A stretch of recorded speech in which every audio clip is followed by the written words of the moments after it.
Hello friends, मैं doctor Wasim I Khan, assistant professor, Shri Shivaji law college Parbhani, Maharashtra, India. तो आज के इस लेक्चर में हम विकारियस लायबिलिटी का थर्ड पार्ट डिस्कस करेंगे, जिसमें हम डिस्कस करेंगे एक्सेप्शंस ऑफ विकारियस लायबिलिटी। मतलब कौन सी ऐसी चीजें हैं जिसका बेनिफिट लेके डिफेंडेंट अपनी लायबिलिटी को अवॉइड कर सकता है विकारियस लायबिलिटी में। तो चलिए स्टार्ट करते हैं इस टॉपिक को।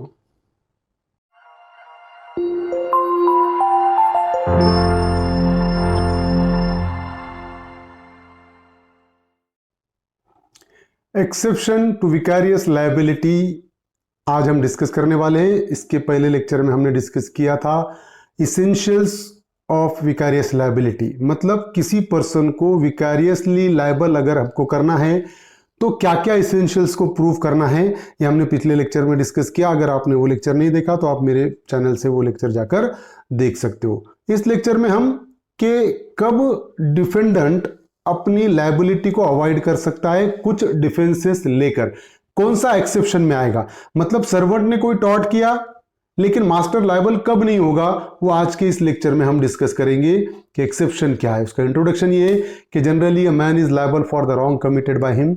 हमको पता है कि नॉर्मली क्या होता है कि पर्सन वही टॉर्ट के लिए लायबल होता है जो उसने किया। अगर मैंने कोई टॉर्ट किया तो मैं लायबल, मेरे टॉर्ट के लिए आप लायबल नहीं होते हो, ये जनरल है। But there are certain circumstances in which one person becomes liable for the tort committed by another. लेकिन कभी कभी क्या होता है, कुछ सिचुएशन ऐसी होती है कि एक पर्सन दूसरे के टॉर्ट के लिए लायबल होता है और इसी प्रिंसिपल को विकारियस लायबिलिटी कहा जाता है। पिछले दो लेक्चर से हम ये डिस्कस कर रहे हैं। आज के जो लेक्चर में हम डिस्कस करने वाले हैं वो है कि एक्सेप्शन टू विकारियस लायबिलिटी, कब मास्टर या कब प्रिंसिपल या कब पार्टनर लायबल नहीं होगा अपने सर्वेंट के एक्ट के लिए, अपने एजेंट के एक्ट के लिए या अपने को पार्टनर के एक्ट के लिए, कब लायबल नहीं होगा, ये आज हम डिस्कस करेंगे। कि देखिए एक्सेप्शन है लायबिलिटी ऑफ मास्टर। पिछले लेक्चर में हमने डिस्कस किया कि अगर कोई सर्वेंट अपने मास्टर का काम अगर कर रहा है, उसका काम करते हुए अगर वो कोई टॉर्ट करेगा तो लायबिलिटी मास्टर की होगी। उसमें दो इसेंशियल हमने डिस्कस किया था कि in the tort must be committed by servant, कि वो टॉर्ट सर्वेंट ने किया हुआ रहना चाहिए, and it must be committed in course of employment. उसका जो ड्यूटी आवर्स है उसमें उसने वो टॉर्ट करना जरूरी है, तभी मास्टर लायबल होगा सर्वेंट के टॉर्ट के लिए। लेकिन अब उसको एक्सेप्शन क्या है, कब मास्टर लायबल नहीं होगा, आज के इस लेक्चर में हम डिस्कस करेंगे। पहला एक्सेप्शन है outside the course of employment. एक बात ध्यान में रखना जरूरी है कि जब कभी भी अगर हमको मास्टर के अगेंस्ट में एक आधा टॉर्ट सर्वेंट ने किया, नौकर ने किया, और हमको उसके मालिक के अगेंस्ट में सूट फाइल करना है, तो हमको सबसे पहली चीज ये प्रूव करना होता है कि तुम्हारे सर्वेंट ने वो टॉर्ट किया और इन कोर्स ऑफ एम्प्लॉयमेंट किया। उसका जो ड्यूटी आवर्स था, जो उसके काम करने का स्पैन था, उसी में उसने किया, ये हमको प्रूफ करना पड़ता है। फॉर एग्जाम्पल, अगर वो नौकर हमारे पास काम करता है सुबह 8 बजे से लेकर दोपहर में 2 बजे तक, तो ये हो गया उसका कोर्स ऑफ एम्प्लॉयमेंट। सुबह 8 बजे से लेकर 2 बजे तक अगर वो कोई टॉर्ट करेगा, क्योंकि सुबह 8 बजे से लेकर 2 बजे तक वो मास्टर का काम कर रहा है, इसलिए जब कभी भी वो इस टाइम में टॉर्ट करेगा तो लायबल मास्टर होगा। लेकिन जैसा 2 बजे उसका टाइम खत्म हो गया, उसका ड्यूटी आवर्स खत्म हो गया, अब 2 बजे के बाद वो जो टाइम है 2 बजे के बाद वाला, वो outside the course of employment के कंसेप्ट में आएगा।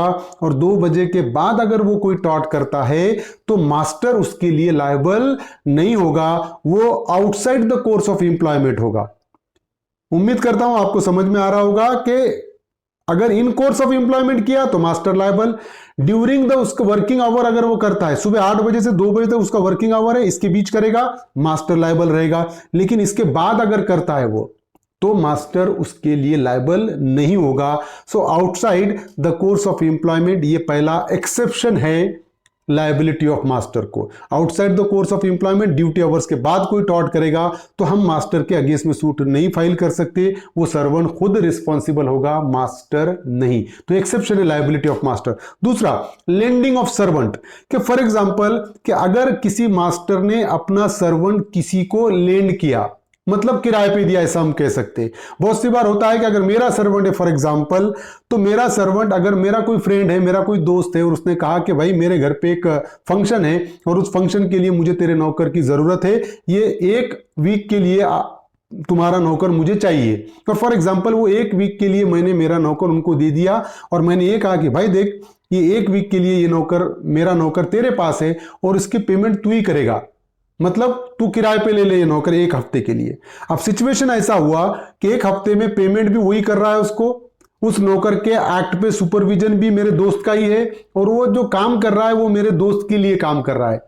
तो इसलिए क्या होगा कि अगर वो 1 हफ्ते में, फॉर एग्जांपल अगर मेरा सर्वेंट तो मेरा है वो, लेकिन मैंने उसको लैंड किया उसको 1 हफ्ते के लिए, तो वो 1 हफ्ते में अगर कोई टॉट करेगा तो उसके लिए मैं रिस्पॉन्सिबल नहीं होऊंगा, ये एक्सेप्शन में आता है। उसके लिए रिस्पॉन्सिबल कौन होगा? फिर मेरा दोस्त रिस्पॉन्सिबल होगा, क्योंकि मेरा दोस्त उसको सैलरी दे रहा है, मेरा दोस्त का ही सुपरविजन है, मेरे दोस्त के लिए ही वो काम कर रहा है उस 1 हफ्ते में। तो उस 1 हफ्ते में करेगा तो मेरा दोस्त रिस्पॉन्सिबल होगा, मैं नहीं। बीइंग अ मास्टर, वो अभी भी मेरा सर्वेंट है लेकिन मैंने उसको किराए पर दिया, मैं लायबल नहीं होऊंगा, क्योंकि ये लेंडिंग ऑफ सर्वेंट के कंसेप्ट में आएगा। तो this is a second exception. ये दूसरा एक्सेप्शन था जब मास्टर लायबल नहीं होगा अपने सर्वेंट के टॉट के लिए। तीसरा एग्जाम्पल है अनऑथराइज्ड एक्ट। अनऑथराइज्ड एक्ट मतलब हमने देखा कि मास्टर कब लायबल होगा अपने सर्वेंट के लिए? ऑथोराइज्ड एक्ट के लिए। फॉर एग्जाम्पल कि मैंने किसी सर्वेंट को अपॉइंट किया ड्राइव करने के लिए, तो ड्राइव कर रहा है तो वो ऑथराइज्ड एक्ट है। अदर देन ड्राइव करेगा वो, तो वो अनऑथराइज्ड एक्ट होगा। मैंने जिस एक्ट के लिए उसको अथॉरिटी दी है, अगर वो करते हुए फॉर एग्जाम्पल वो टॉट करेगा तो मैं रिस्पॉन्सिबल, लेकिन कोई अनऑथराइज्ड एक्ट है। फॉर एग्जाम्पल मैंने मेरे गार्डन के लिए एक माली की अपॉइंटमेंट की है और वो माली का काम है गार्डनिंग। अब गार्डनिंग करते हुए उससे कोई टॉट होगा तो मैं रिस्पॉन्सिबल, क्योंकि वो ऑथोराइज्ड एक्ट है। लेकिन अगर मेरा गार्डनर जो है वो अनऑथोराइज्डली क्या करा कि एक मेरी गाड़ी लेकर वो निकल गया, तो उस रिस्पॉन्सिबिलिटी किसकी होगी? वो खुद की रिस्पॉन्सिबिलिटी होगी, क्योंकि वो अनऑथोराइज्ड एक्ट था। मैंने उसको ऑथोराइज्ड नहीं किया था गाड़ी चलाने के लिए, मैंने उसको एज अ ड्राइवर अपॉइंट नहीं किया, मैंने उसको एज अ माली अपॉइंट किया। तो अगर वो गाड़ी चलाते हुए कोई टॉट करेगा तो उसकी पर्सनल रिस्पॉन्सिबिलिटी होगी, मेरी रिस्पॉन्सिबिलिटी नहीं होगी। भले ही वो मेरा नौकर है, लेकिन उसका ऑथोराइज्ड एक्ट क्या था? पेड़ पौधों को पानी देना, गार्डनिंग करना, ये उसका ऑथोराइज्ड एक्ट था। वो करते हुए टॉट करेगा तो मैं रिस्पॉन्सिबल। अगर दूसरा कोई एक्ट जो ऑथोराइज्ड नहीं है वो करेगा तो मैं उसके लिए रिस्पॉन्सिबल नहीं होगा। माली अगर कार चलाएगा तो अनऑथराइज्ड एक्ट है और वो टॉट करेगा तो मैं रिस्पॉन्सिबल उसके लिए नहीं होऊंगा। तो ये 3 एक्सेप्शन थे जब मास्टर लायबल नहीं होगा अपने सर्वेंट के टॉट के लिए। Otherwise in course of employment अगर कोई टॉट करता है सर्वेंट, मास्टर लायबल रहेगा। ऑथोराइज्ड एक्ट है, उसको कोई कार चलाने के लिए मैंने अपॉइंट किया और वो कार चलाते हुए निग्लिजेंटली कार चलाया, मैं लायबल रहूंगा, क्योंकि ऑथोराइज्ड एक्ट है ना, क्योंकि सर्वेंट मेरा है। लेकिन अगर इन कोर्स ऑफ एम्प्लॉयमेंट नहीं है, ड्यूटी आवर्स के बाद टॉट करेगा, मैं लायबल नहीं। मैंने किराए पर दिया सर्वेंट को, जितना टाइम वो किराए पे है, वो जिसको मैंने किराए पे दिया वो लायबल रहेगा, मैं नहीं।